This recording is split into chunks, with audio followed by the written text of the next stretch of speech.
Oi pessoal, nesse vídeo eu vou falar sobre erros aleatórios, que é um conceito muito trabalhado nos cursos de Física 1 experimental. Então, possivelmente, se você caiu nesse vídeo aqui, eu espero que você esteja procurando sobre esse assunto para entender melhor como é que funciona e como é que você trata esses dados. E principalmente, aqui a gente vai tentar entender o que significa média, desvio padrão e desvio padrão da média. Então eu vou tentar dar um conceito intuitivo, né, do que essas coisas significam. Vamos lá? Bom, aqui eu tenho um conjunto de dados coletados em algum experimento. Deixa eu arrumar aqui. Por exemplo, pode ser o tempo que demorou, o tempo que você mediu usando um cronômetro para uma bolinha descer uma rampa.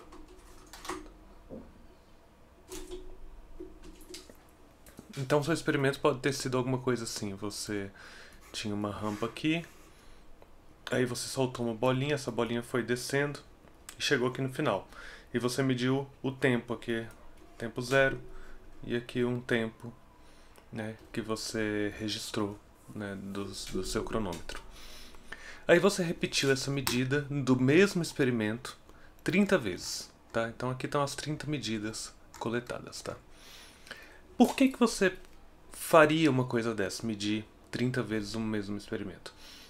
Porque esse experimento está muito sujeito ao seu tempo de reação apertando os botões, está sujeito a pequenas variações no formato da bolinha, no formato da rampa. Então, às vezes, mesmo se você fizer um experimento com o cronômetro muito bem acionado, né, ele desliga na hora certa e ele liga e desliga na hora certa.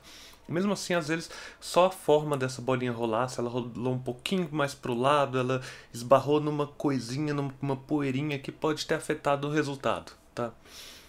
Então é interessante a gente repetir esse experimento, né, várias vezes para poder levar em conta essas pequenas variações. Isso aqui é o que a gente vai chamar de erro aleatório. O erro associado a essas variações da realização do experimento, tá? É diferente, por exemplo, de uma balança. Se você tem uma balança aqui, aí você bota um pequeno pezinho aqui nessa balança, tá? Ele vai dar uma leitura aqui, 0,50 gramas, por exemplo. É muito pouco provável que se você tirar esse objeto e colocar de novo, e tirar e colocar, e tirar e colocar, ele vai dar leituras diferentes. Porque a balança não está mudando muito, você está repetindo exatamente a mesma situação. Esse pezinho não está passando por caminhos diferentes, não está esbarrando em coisas que vai afetar esse resultado, tá? Então, nesse caso aqui, a gente não trataria a possibilidade de erro aleatório. Nesse caso aqui, sim, porque, como eu falei, tem essas incertezas, principalmente nesse caso, de você apertar com a sua mão, né, o cronômetro para ligar e desligar, tá bom? Então, a ideia é a gente tentar encontrar um valor que diga pra gente essa incerteza relacionada a apertar esse botão. Tá? Bom, a ideia aqui então é o seguinte, que se a gente tivesse o experimento perfeito, ideal, sem nenhuma incerteza aqui, com, né, a rampa perfeitamente lisa, a bolinha rolando perfeitamente suave, sem nenhuma imperfeição, e se você fosse a pessoa com o melhor tempo de reação do universo e você acionasse o cronômetro exatamente na hora certa e desligasse na hora certa, a ideia é que a gente imaginaria que todas essas medidas teriam o mesmo valor. Tá? Então, existe um valor esperado, um tempo esperado. Tá? Se a gente comete erros nessa medida, os nossos valores vão ser uma incerteza em torno desse tempo esperado. Então a gente pode ou acelerar demais e medir um tempo mais curto, ou a gente pode atrasar em apertar esse botão e medir um tempo mais longo. Tá? Então a ideia é que esses valores que estão medidos aqui, eles sejam flutuações em torno desse valor esperado. Se ele pode ser uma flutuação tanto para cima como para baixo, é de se supor que o valor do meio seja um valor próximo do valor esperado, tá? E esse é o raciocínio que a gente vai fazer para buscar esse valor esperado. Então, o que a gente vai fazer aqui?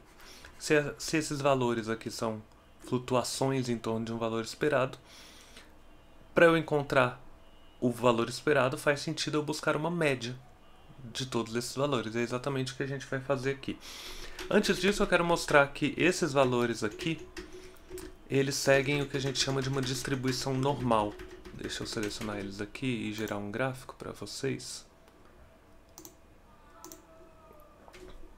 Deixa eu diminuir isso aqui um pouco.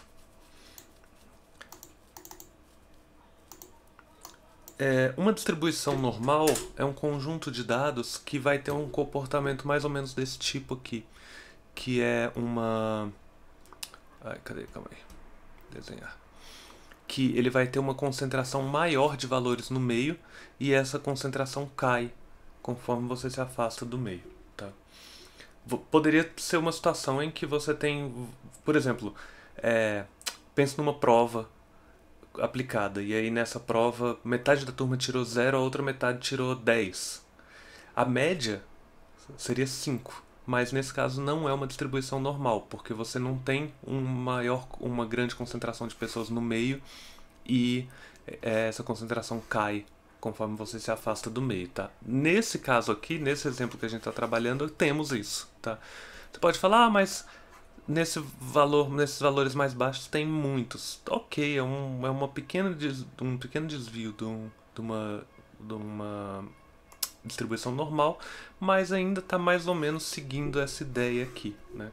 Eu posso mudar aqui a quantidade de intervalos que eu tenho aqui. Por exemplo, eu quero colocar 11 intervalos, né? Você vê que ele mantém essa ideia aqui, ó, a maior parte está aqui no meio, né? E uma parte menor conforme você se afasta, né? Mais ou menos essa ideia aqui. Beleza?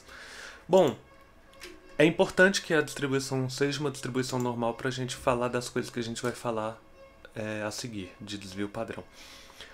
E geralmente a gente vai ter uma distribuição normal quando a gente tem exatamente a situação que eu estou descrevendo aqui, de um valor esperado e flutuações em torno desse valor esperado. Tá? A ideia justamente é que, na melhor das hipóteses, a gente teria esse valor aqui, mas como a gente tem erros, esses erros podem ser para cima ou para baixo. Só que a gente não espera que a gente vai errar muito, né, a partir desse valor esperado. É mais provável errar pouco, um pouco menos provável errar um pouco mais, menos provável ainda errar mais, então justamente teria esse formato aqui, muitos valores próximos da média, um pouco menos, um pouco mais, né, e conforme você vai se afastando da média, você vai ter menos valores, menos resultados, tá bom?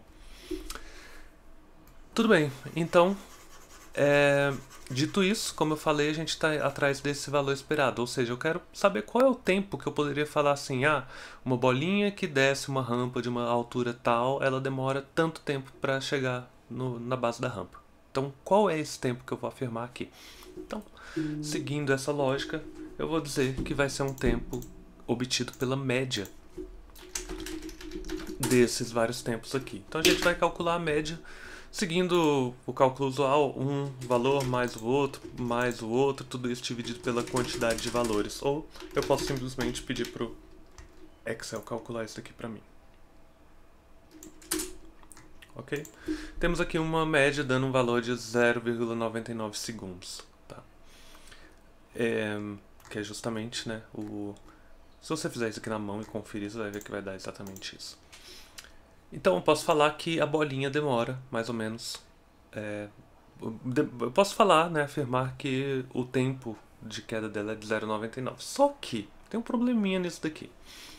Se eu fizer uma próxima medida, né, suponha, ó, esse valor aqui, ó, deu 1,31. Suponha que eu faça uma próxima medida e eu obtenha de novo 1,31.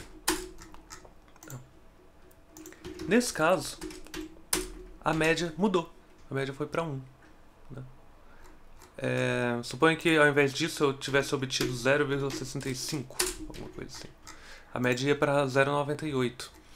Então essa média ela pode mudar dependendo dos valores, por causa dessa flutuação que eu falei, né? Como a gente pode errar um pouco mais e errar um pouco menos, o cálculo da média pode dar um valor um pouco mais para cima ou um pouco mais para baixo. Eu posso estar muito ansioso no dia e aí os meus valores vão estar um pouco mais curtos e aí a média fica um pouco mais para baixo. Ou eu posso estar mais lerdo no dia e apertar os botões com um pouco mais de atraso e aí a média fica um pouco mais para cima. Então a gente tem que levar em consideração isso. E aí entra a noção de desvio padrão e desvio padrão da média. Então vamos lá. Primeira coisa é o que é o desvio padrão. Tem um cálculo aqui para esse, né? Desvio padrão da amostra. Tem desvio padrão da população total, então a gente vai ficar com esse caso aqui. Calma aí, opa. Desvio padrão da amostra. E eu vou pegar tudo aqui. Tá. Deu esse valor. O que significa esse valor? Esse valor tem um significado bem interessante, bem simples, quando a gente está falando de uma distribuição normal, tá? Uma distribuição como essa que a gente mostrou, que está mais concentrado no meio e diminui conforme a gente se afasta do meio. Isso daqui está dizendo o seguinte, que esse valor aqui, deixa eu apagar esses desenhos aqui.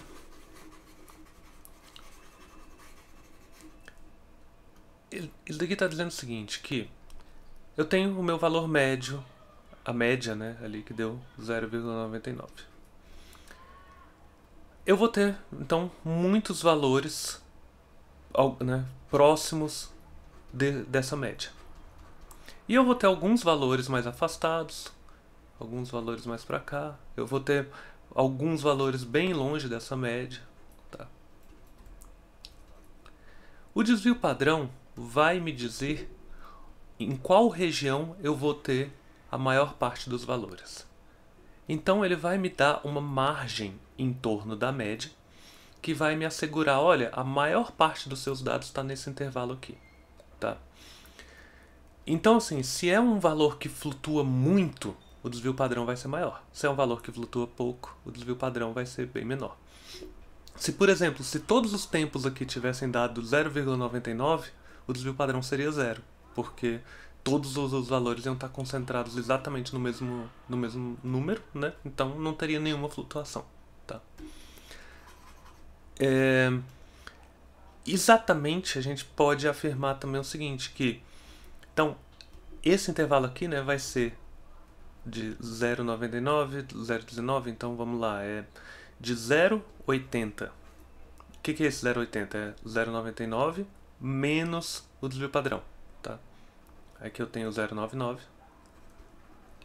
e aqui eu tenho a média mais o desvio padrão, então vai dar 1,18, tá? Então, nesse intervalo aqui de 0,80 até 1,18, vão estar concentrados aproximadamente 67%, né? Algo próximo aí de 2/3 dos meus valores. Então, 2/3 dos meus valores vão estar próximo nesse intervalo aqui. Tá?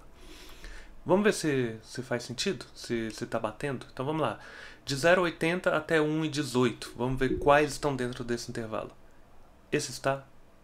Esse também. Esse também. Esse também. Esse não. Esse não. Esse não. Esse sim. Esse sim. Sim. Sim. Sim. Sim. Sim. Sim. Sim. Ah, esse está bem cravado. Vamos incluir, né? 0, 1 e 18. Não. Esse sim. Esse sim. Esse não.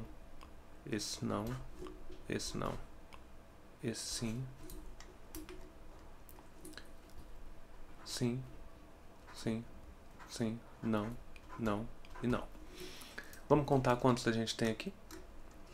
1, 2, 3, 4, 5, 6, 7, 8, 9, 10, 11... Opa, me perdi aqui na conta. 1, 2, 3, 4, 5, 6, 7, 8, 9, 10, 11, 12, 13, 14, 15, 16, 17, 18, 19, 20. Ó, 20. Então, 20 estão dentro, né? 2/3 justamente estão dentro desse intervalo, enquanto 10 não estão. Tá? Então exatamente isso daqui que a gente falou, né? O desvio padrão vai me dar essa margem aí de aproximadamente 2/3 dos valores vão estar dentro dessa margem. Bom, isso é o desvio padrão. Tá? Mas eu acabei de falar da questão de que a média pode mudar, a média pode flutuar. Então, eu posso obter um próximo valor aqui, que pode estar bem em cima da média, então a média não ia alterar. Eu posso ter um valor que é mais alto que a média, às vezes ele é bem mais alto do que a média, às vezes ele é um pouco mais baixo, às vezes ele é muito mais baixo que a média, né? Então, por exemplo, né, se eu colocasse aqui se eu fizesse uma medida e obtivesse 0,64, como eu falei, ó, a média caiu para 0,98, ele caiu um pouquinho. Então, como que a gente leva em conta o erro associado à possibilidade de desvio, tá? Então, assim, se eu tenho essa chance de, né, eu tenho aqui uma alta probabilidade de que a próxima medida feita seja nesse intervalo aqui. E ainda uma probabilidade um pouco menor de que seja no intervalo um pouco maior, né? Como é que eu levo isso em conta para afirmar, olha, vou confiar que a média real, né, o meu valor esperado do tempo aqui vai estar dentro desse valor? Então tem um procedimento estatístico para isso e aí entra o conceito de desvio padrão da média. Como é que a gente calcula esse desvio padrão da média? Ele é calculado como o desvio padrão que foi obtido anteriormente, tá? Então no caso 0,19, dividido pela raiz do número de medidas feitas. Então nesse exemplo aqui a gente tem 30 medidas, então raiz de 30.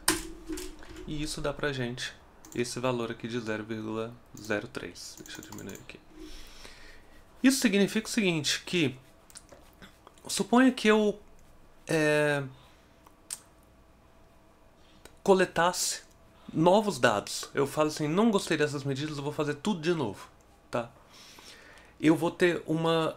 Aí, o que esse desvio padrão da média aqui está falando para mim? Que eu tenho 67% de chance de que essa nova coleta de dados, se eu fizer mais 30 medidas e apagar essas daqui, então eu vou ter uma segurança de que eu tenho 67% de chance de que a nova média calculada vai dar entre 0,96 e 1,02, né? Que é justamente 0,99 menos 0,03 e 0,99 mais 0,03, tá? Esse desvio padrão da média diz isso pra gente. Diz qual é a confiabilidade que eu tenho se eu repetir todas essas medidas, apagar esse conjunto de dados e fazer novas 30 medidas do mesmo experimento, eu vou ter um valor, muito possivelmente, nesse intervalo aqui. Pode ser que dê outra coisa? Pode ser, né? Às vezes eu tô muito mais lerdo, sei lá. Mas assim, a maior chance eu tenho, ó, isso daqui de chance de que, repetindo esse conjunto de dados, a minha média vai estar nesse intervalo aqui. Beleza? Então é isso. Eu espero que tenha ficado claro e espero que seja útil essa aula para vocês.